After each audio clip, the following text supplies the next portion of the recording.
Hello. चलो बेटा, तो आज हम लोग क्या पढ़ने वाले? Public health service, polity. क्या पढ़ेंगे बेटा? पॉलिटी। पॉलिटी के 2 लेक्चर्स आज हम लोग खत्म करने वाले हैं। ठीक है, अब हर दिन लगभग लगभग 2-2 लेक्चर्स होंगे। ठीक है, ज्योग्राफी था ना, कल नहीं ना हुआ?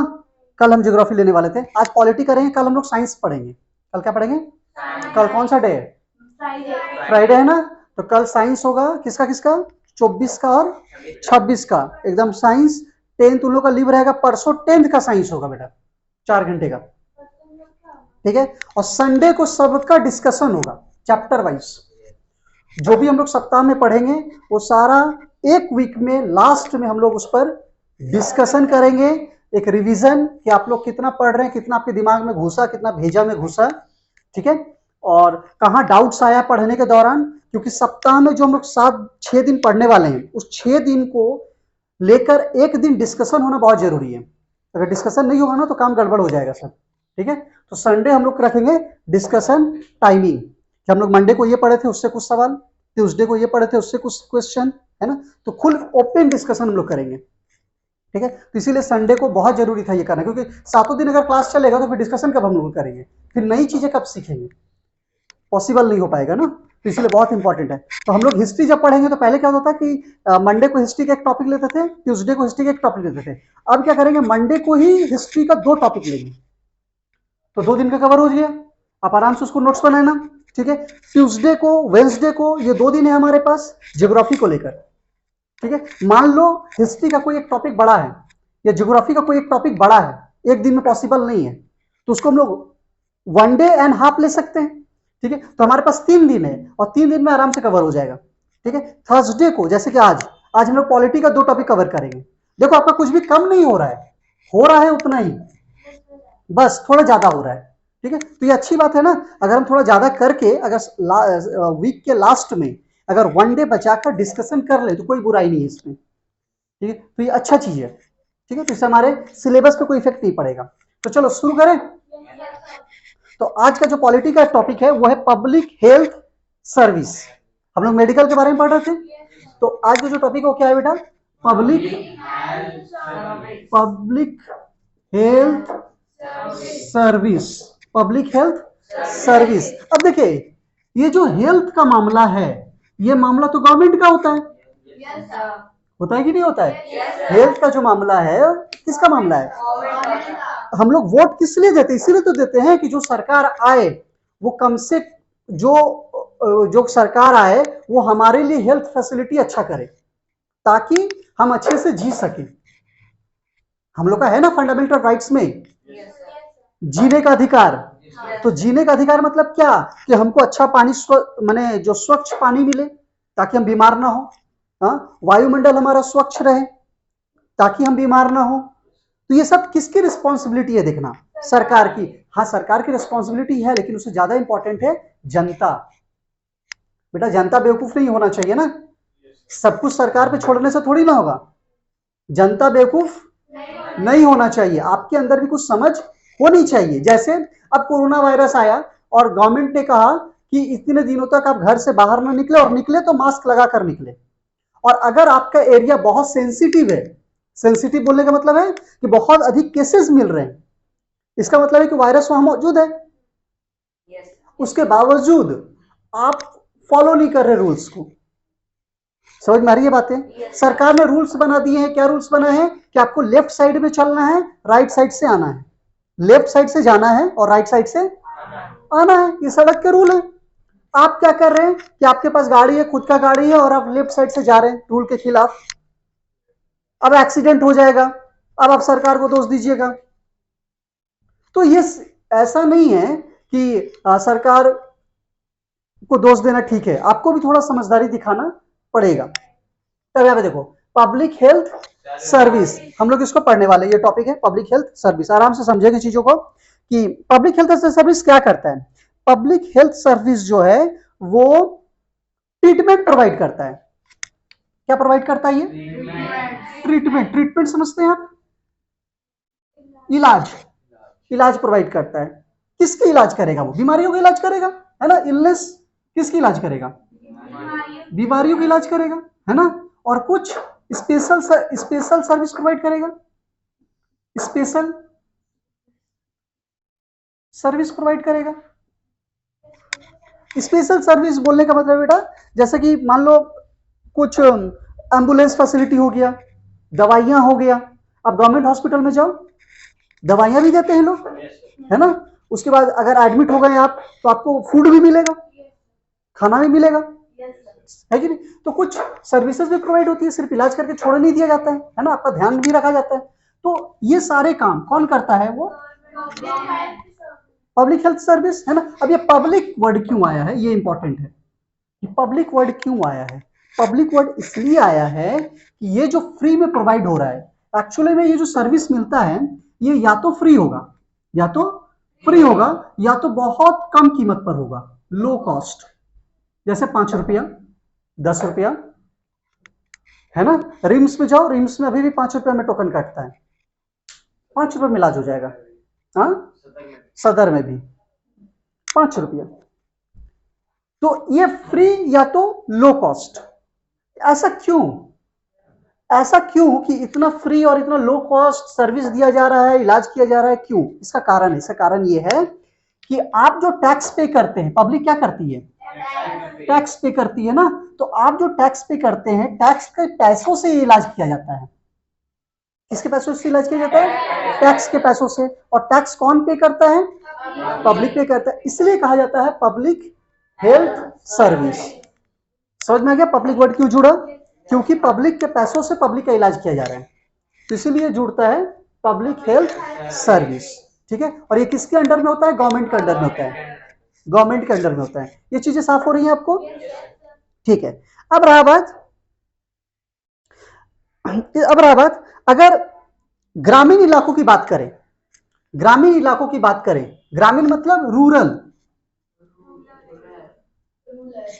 रूरल नहीं, रूरल, रूरल, घर में जाकर बोलना, प्रैक्टिस करना। हाँ, तो ग्रामीण, ग्रामीण इलाकों की बात करें तो ग्रामीण इलाकों में जो इस तरह का सर्विस प्रोवाइडर होता है उसको हम लोग बोलते हैं प्राइमरी।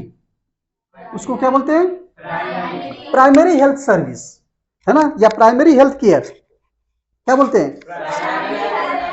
Primary health care. ठीक है, ये ग्रामीण इलाकों में होता है। और अगर हम थोड़ा डिस्ट्रिक्ट लेवल पर चले जाएं, जिला स्तर पर चले जाएं, गांव से थोड़ा बाहर निकले, पूरे जिले में अगर घूमे, तो डिस्ट्रिक्ट लेवल पर अगर बात करें तो डिस्ट्रिक्ट में होता है डिस्ट्रिक्ट हॉस्पिटल, डिस्ट्रिक्ट हॉस्पिटल, समझ में रहे? जिला अस्पताल, जिसको आप सदर भी बोल सकते हैं।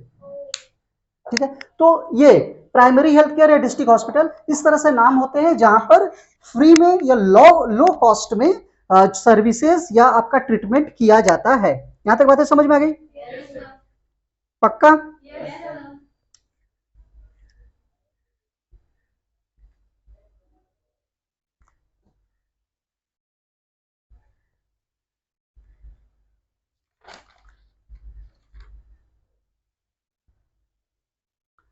ठीक है, अब सवाल उठता है ये गवर्नमेंट क्यों करती है ऐसा? गवर्नमेंट ऐसा क्यों करती है? गवर्नमेंट हेल्थ केयर सेंटर क्यों लगाती है? गवर्नमेंट क्यों ट्रीटमेंट करती है? गवर्नमेंट क्यों सर्विस प्रोवाइड करती है? इसका एकमात्र कारण यह है कि हमारे संविधान में लिखा गया है कि जीने का अधिकार, राइट्स टू लिव। हमारे कॉन्स्टिट्यूशन में, हमारे संविधान में क्या बोला गया है कि हमको क्या मिलना चाहिए? जीने का अधिकार मिलना चाहिए। संविधान में किसकी बात की गई है? जीने का अधिकार। तो जीने का अधिकार का मतलब क्या कि अगर ये सरकार का रिस्पॉन्सिबिलिटी है, ये सरकार का दायित्व है, ये सरकार की जिम्मेवारी है कि वो ऐसी फैसिलिटीज हमको दे जिससे हम बिना बीमारी के जी सके। समझ में आ रही है बातें?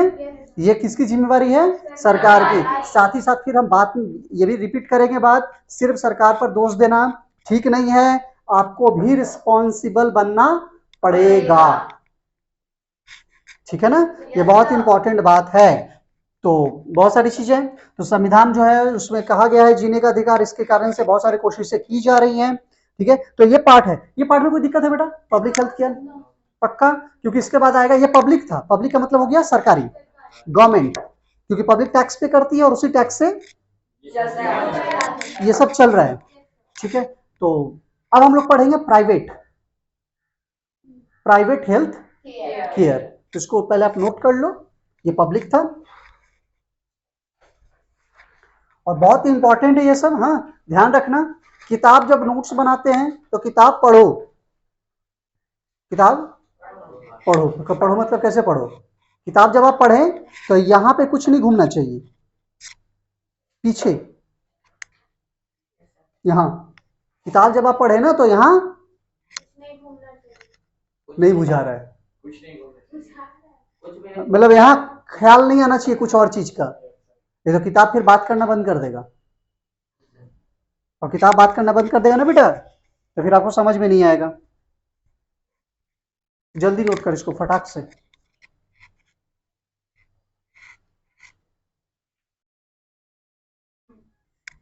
पब्लिक हेल्थ,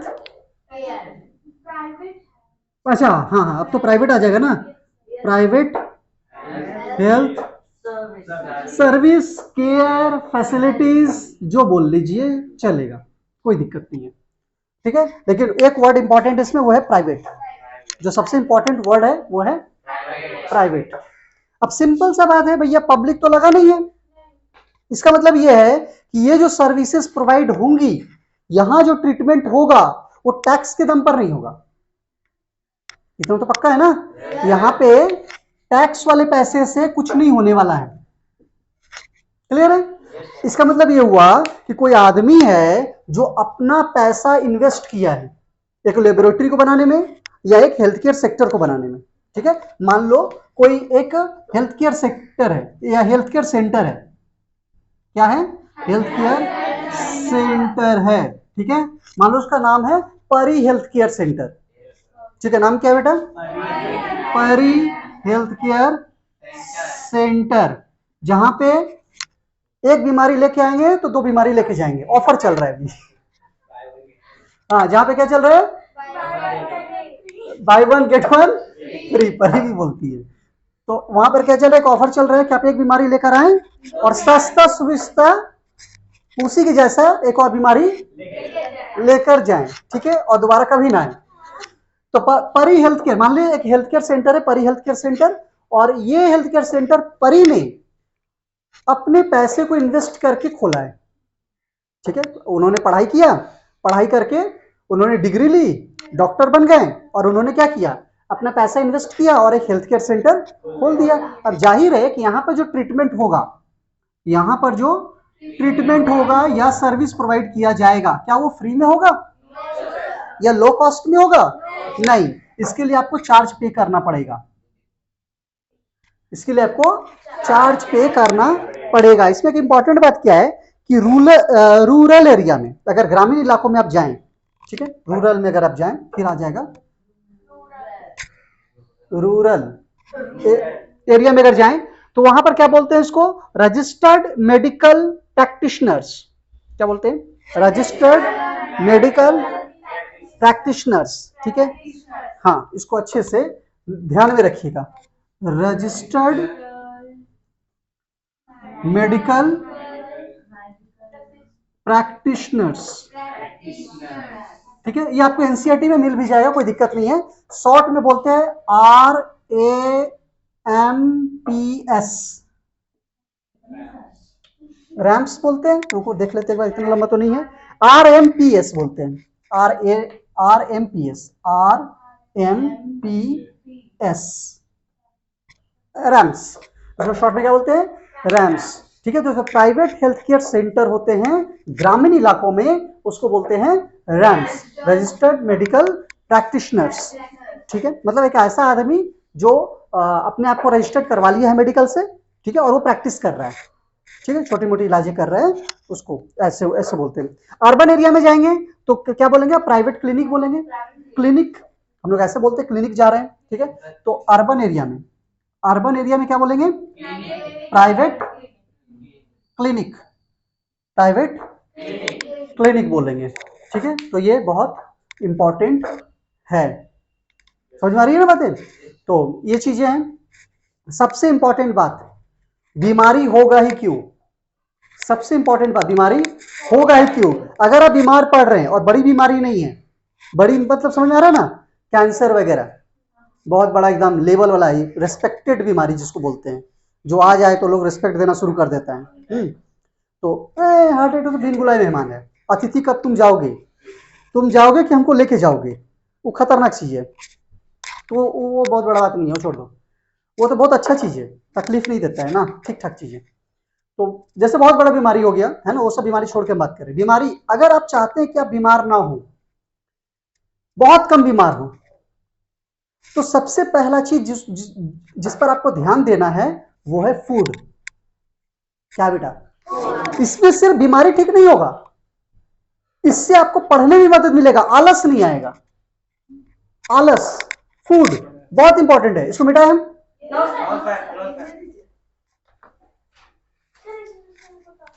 बोलो बेटा, बोलो बोलो बोलो। नहीं सर, आप कुछ बता रहे थे। हाँ, इंपॉर्टेंट क्या है, देख हम लोग बीमारी के बारे में पढ़ रहे हैं, किस हेल्थ केयर सेंटर में ये डिजीज है, वो डिजीज है ना, वो डिजीज को लेकर ट्रीटमेंट करता है। इंपॉर्टेंट बात क्या है बेटा, 90% बीमारी आप बीमार पड़ेंगे ही नहीं, 90% संभावना है कि आप बीमार नहीं पड़ेंगे। कब? दो चीजें, एक तो आप फूड पे कंट्रोल कर लो बेटू, फूड फूड फूड सिर्फ आपको बीमारी से नहीं बचाएगा, बल्कि आपको एनर्जी भी प्रोवाइड करेगा, आलस नहीं रहेगा, और आप अधिक से अधिक पढ़ पाएंगे, अधिक से अधिक आपका दिमाग समझ पाएगा, और उत्साह एनर्जी से भर जाएंगे। फूड, कैसे फूड लेना है? सबसे इंपॉर्टेंट बात कि आप सुबह में अच्छे से खाइए, मॉर्निंग में अच्छे से खाइए, मॉर्निंग में।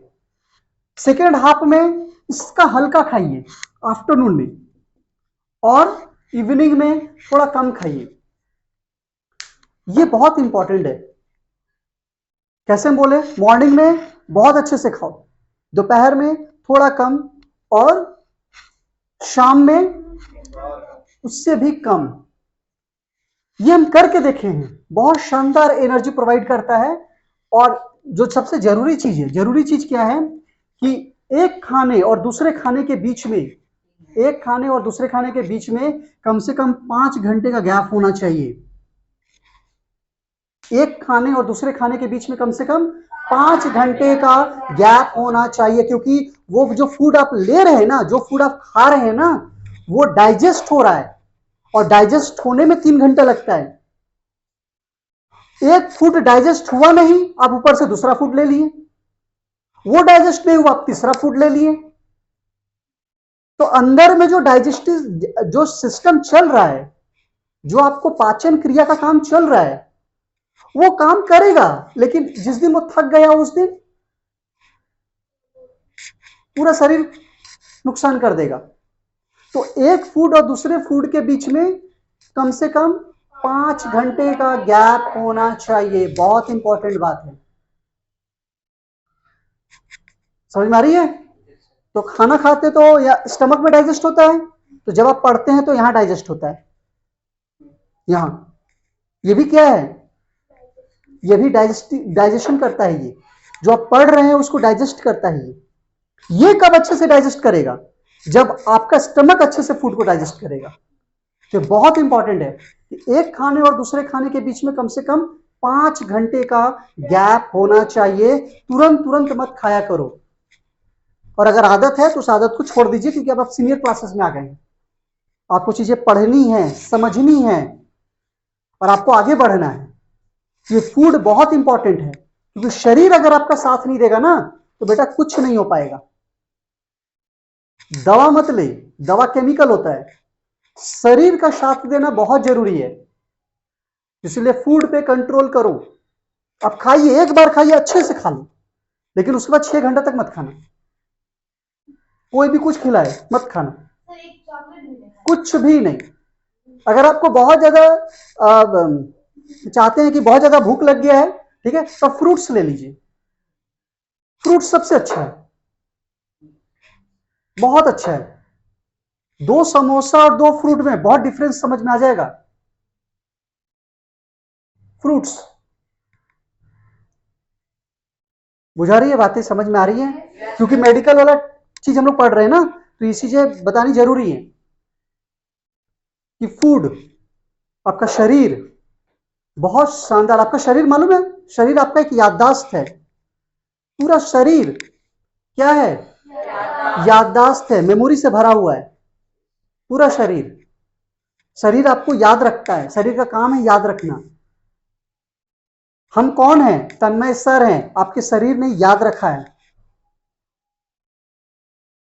तो अगर आप चाहते हैं कि आप इस याददाश्त को मजबूत करें, तो सबसे महत्वपूर्ण, सबसे इंपॉर्टेंट हथियार है भोजन, फूड। बहुत जरूरी है, एक बार खाएं, 5 से 6 घंटे का गैप डालें, बीच में ना खाएं, उसको पूरा डाइजेस्ट होने दें। समझ में आ रही है? पेट का खाली होना और भूख लगना दोनों में फर्क है। भूख लगना अलग मैटर है, जब भूख लगेगा ना तो आपको लगेगा कि आप गिर जाएंगे अब। लेकिन एक होता पेट का खाली होना, पेट खाली होना मतलब एकदम आप ठीक हैं, खाना भी नहीं खा रहे हैं लेकिन ठीक है, उसको बोलते हैं पेट का खाली होना, स्टमक का एम्प्टी होना, खाली होना। बहुत जरूरी चीज है ये होना। तो ध्यान रखिएगा कि जब भी आप खाना खाएं, एक तो लेट नाइट में खाना मत खाना। लेट नाइट 9 बजे, 10 बजे, 10:30 बजे, 11 बजे बेवकूफी वाला बात है, क्योंकि सुबह अगर आप लेट नाइट खाना खाएंगे तो सुबह में आपका आलस रहेगा, सुबह में आप फ्रेशनेस महसूस नहीं करेंगे। समझ में आ रही है? लेट नाइट खाना मत खाओ बेटा, 7-8 बजे तक हार्डली खाना खा ले। सुबह में 9, 9:30 बजे खा लो, दोपहर में 1, 1:30, 2 जो भी है खा लो, लेकिन लेट नाइट मत खाओ। लंच लंच होता है, हल्का खा लीजिए, इसे तो लंच बोला जाता है। लंच बोलने के मतलब ऐसा थोड़ी क्या अब थाली वगैरह लेकर के आइए, बैठिए, एकदम ग्लास व्लास लेके बैठिए और आराम से खाइए। लंच होता है। लंच स्कूल में 12:30 बजे क्यों होता है? क्योंकि आपका स्कूल चलता है 9 बजे से, जाहिर है स्कूल जाने से 1 घंटा पहले आप कम से कम खाए होंगे, मतलब करीब करीब 7:30-8 बजे। हाँ तो ठीक तो है, 12:30 बजे हल्का सा फूड ले लेंगे आप, और वहां से फिर आप 6 घंटा जोड़ लीजिए। तो 12:30 बजे खाएंगे तो 6 घंटा जोड़ लो, 6:30 7 बजे तक, 7 बजे तक आपको भूख लग जाएगा, फिर 7 बजे खा लीजिए। बीच में अगर भूख लगता है तो थोड़ा फ्रूट्स ले लो। समझ में आ रही है बातें? तो ये चीजें ध्यान में रखना बेटा। चलो,